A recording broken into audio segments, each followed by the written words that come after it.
பிரியமானவர்களே, இயேசுவின் நாமத்தில் உங்களை நான் வாழ்த்துகிறேன். சந்தோஷமா இருக்கீங்களா? ஆண்டவருக்குள்ள எப்பவும் மகிழ்ச்சியா இருக்கணும். பயப்படாதங்க. நீங்க பயப்படுற மேல ஒன்றும் நடக்காது. ஆண்டவர் அதை நன்மையா மாற்றி தந்துருவாரு. இன்றைக்கு ஒரு அற்புதம் நடக்கும்.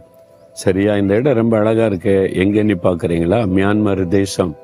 வருமானு ஒரு காலத்துல சொல்லுவல, யாங்கூன் என்கிற பெரிய பட்டணத்துல இருக்கிற பெரிய பார்க்கு, பெரிய ஒரு ஏரி இருக்குது, பெரிய பார்க்கு.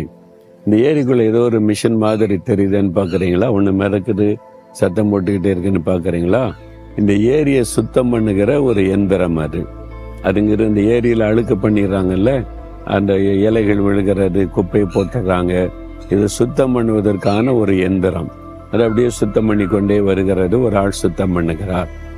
எப்படிங்க நல்லதானே இருக்கிற மாதிரி தெரியுதுன்னா, இல்லை இலைகள் விழுது, சிலர் குப்பையை போட்டுடுறாங்க. நம்ம வாழ்க்கையில கூட சாத்தான் சில குப்பைகளை போட்டுருவான்.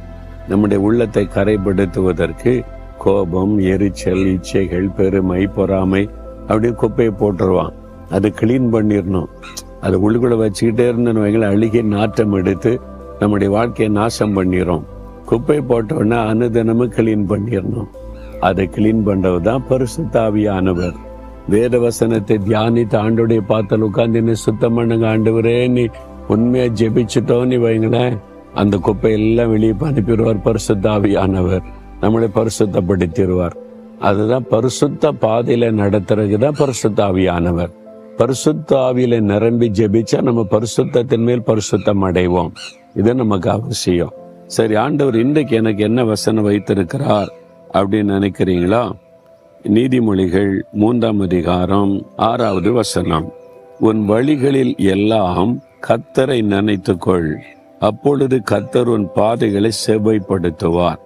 நம்ம நடக்கிற பாதை செவ்வைப்படுத்தப்படணும்.